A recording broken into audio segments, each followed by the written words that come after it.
அல்லாஹ் ரப்பல் இஸ்ஸத் அவன் உலகத்தை பத்தி சொல்றான். உலகம் ஒரு கேலி கூத்து என்றான். யாரு சொன்னான்? உலகத்தை படைச்ச ரப்பு சொல்றான். அதுக்கு மேல எங்களை படைச்ச ரப்பு சொல்றான். உலகம் ஒரு கேலி கூத்து என்றான். வமல் ஹயாத்து துன்யா இல்லா லஇபும் வலஹ். துனியாவுடைய வாழ்க்கை வெறும் ஒரு பராக்கும் விளையாட்டுமே தவிர வேறு எதுவுமே இல்லை. அப்ப நாங்க எல்லாம் தேடிக்கொண்டிருக்கிறோமே நிம்மதியான வாழ்க்கை தேவை என்று. மேடைகள் எல்லாம் சொல்றாங்களே சுபீட்சமான வாழ்க்கை வரப்போகுது, இன்பமான வாழ்க்கை வரப்போகுது, சந்தோஷமான வாழ்க்கை வரப்போகுது. இதெல்லாம் சுத்த பொய். ரப்பு சொல்றான், இங்க அதை எதிர்பார்க்கவே எதிர்பார்க்காதே. உனக்கு வாழ ஆசையா கபருக்கு வா. வாழ்க்கை துவங்கிறது மரணத்துக்கு பிறகு.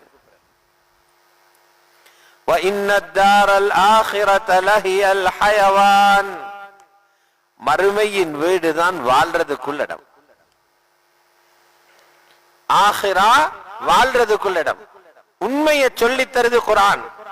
இதுக்கு எதிராக 1000 குரல்கள் வரட்டும், முஃமின் விளங்கிக் கொள்ளணும். இவங்க எல்லாம் பொய்ய சொல்றாங்க, ஏமாற்றத்துக்கு மேலால இன்னும் ஏமாற்ற போறாங்க. எங்களுக்கு அல்லாஹ் உண்மையை சொல்றான். வாழ்க்கை இருக்குது கபருக்கு பிறகு.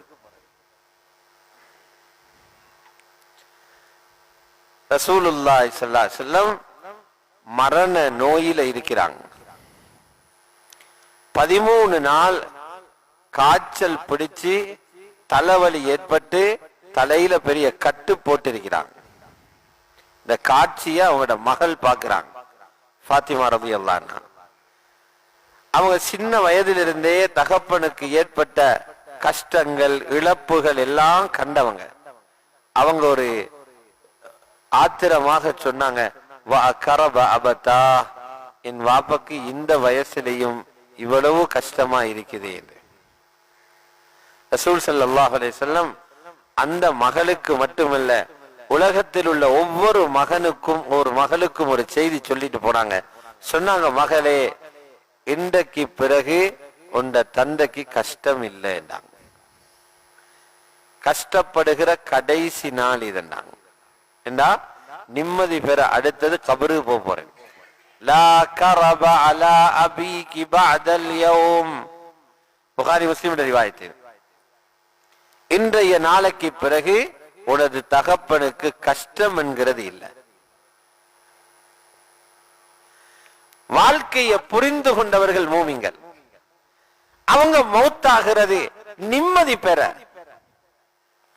அவங்க மௌத்தாகிறது நிம்மதி அடைய.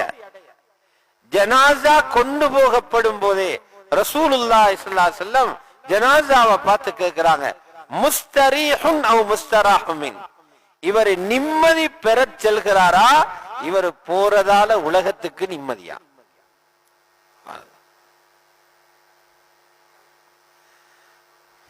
எங்களை பத்தியும் மலக்குகள் அப்படி பேசிக்க போறாங்க. இவர் நிம்மதி எடுக்க போறாரா, ரெஸ்ட் எடுக்க போறாரா, இவர் போறதால உலகத்தில் இருக்கிறவனுக்கு நிம்மதியா? முஸ்தரீஹுன் அவ் முஸ்தராஹு மின்.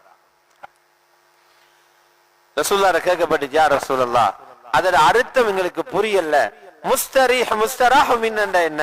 ஸல்லல்லாஹு அலைஹி வஸல்லம் சொன்னாங்க, துனியாவில இவரே அல்லாஹ்வை சந்தோஷப்படுத்தி வாழ்ந்த ஒரு மனிதனாக இருந்தால் நிறைய பிரச்சனைகளுக்கு அல்லாஹ்வுக்காக இவர் முகம் கொடுக்க வேண்டி வந்திருக்கும். இப்போது அந்த சிரமங்களில் இருந்து ஓய்வு பெற கபருக்கு போறார். இவர் உலகத்திலே பாவம் செய்து அல்லாஹ்வுக்கு மாற்றமான நடந்த ஒரு பிரஜையாக இருந்தால் இவர் போறதால ஊரும் உலகமும் நிம்மதி அடைது.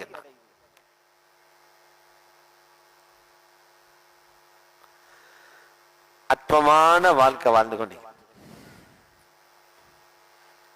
ஒன்றுமே இல்லைங்க. தப்சீர்ல எழுதுறாங்க, அல்லாஹ் ரப்பல் இஸ்ஸத் ஏன் துனியாவுடைய வாழ்க்கைய கேலி போலி என்றான், மறுமையத்தான் வாழ்க்கைங்கிறான். ஏன் அப்படி சொல்றான்? எங்களுக்கு உலகம் ஒரு வாழ்க்கை போல தெரியுதே, அதுக்குதான் விழுந்து விழுந்து வீடு கட்டுறோம், அதுக்குத்தான் விழுந்து விழுந்து காசு சம்பாதிக்கிறோம், நிம்மதியா வாழத்தானே. அல்லாஹ் இப்படி சொல்றானே. தப்சீர்ல எழுதுறாங்க, ஹதீஸுடைய விளக்கத்தை எடுத்து ஏன் அல்லாஹ் சொல்றான்டா, வாழ்வதற்கு தேவையான 4 விஷயங்களும் உலகத்தில இல்ல, அப்ப அது வாழ்க்கை இல்லை. அந்த நாளும் உலகத்துல பிறக்கிற யாருக்கும் இல்ல, இனியும் கிடைக்காது, யாருக்கும் இல்ல, முயற்சி செஞ்சாலும் கிடைக்காது. முதலாவது எழுதுறாங்க, வாழ்க்கை என்றால் முதலாவது அவர் மரணிக்க கூடாது. சாத்தியப்படுமா யாருக்காவது?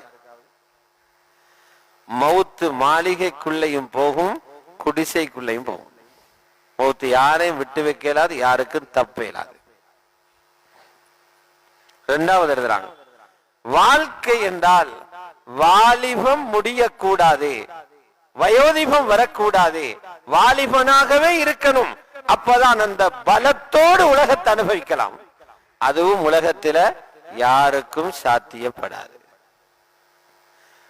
மூணாவது எழுதுறாங்க, வாழ்க்கை என்றால் நோயே வரக்கூடாது, இதுவும் உலகத்துல யாருக்கும் சாத்தியம் இல்லை. நாலாவது எழுதுறாங்க, வாழ்க்கை என்றால் கவலை வரக்கூடாது, இதுவும் யாருக்கும் சாத்தியம் இல்லை. ஆகவே உலகம் ஒரு வாழ்ற இடமல்ல. இந்த நாளும் இருக்குது சொர்க்கத்தில். இந்த நாளும் ஒவ்வொருவருக்கும் கிடைக்கும், ஜன்னத்துல சொர்க்கத்தில் கிடைக்கும். கபரில் அடக்கம் செய்யப்படுகிற ஒவ்வொருத்தருக்கும் சுவர்க்கத்திலேயும் இடம் இருக்குது, நரகத்திலேயும் இடம் இருக்குது. ரசூலுல்லாஹி ஸல்லல்லாஹு அலைஹி வஸல்லம் சொன்னார்கள், நல்லவராக இருந்தால் அவருக்கு காட்டப்படுமாம், நீ தப்பு செய்திருந்தால் நரகத்திலே இங்கதான் போக இருந்தாய், அல்லாஹ் உன்னை பாதுகாத்தான், இப்போ நீ சொர்க்கத்திலே இங்க போறாய்.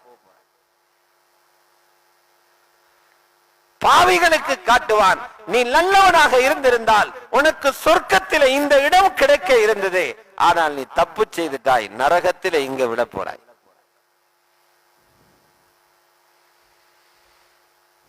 வாயால சொல்றது லேசி, தனிமையில கபரில் இருக்கும் போது அந்த காட்சியை காட்டும் போதுதான் உருகுவான்,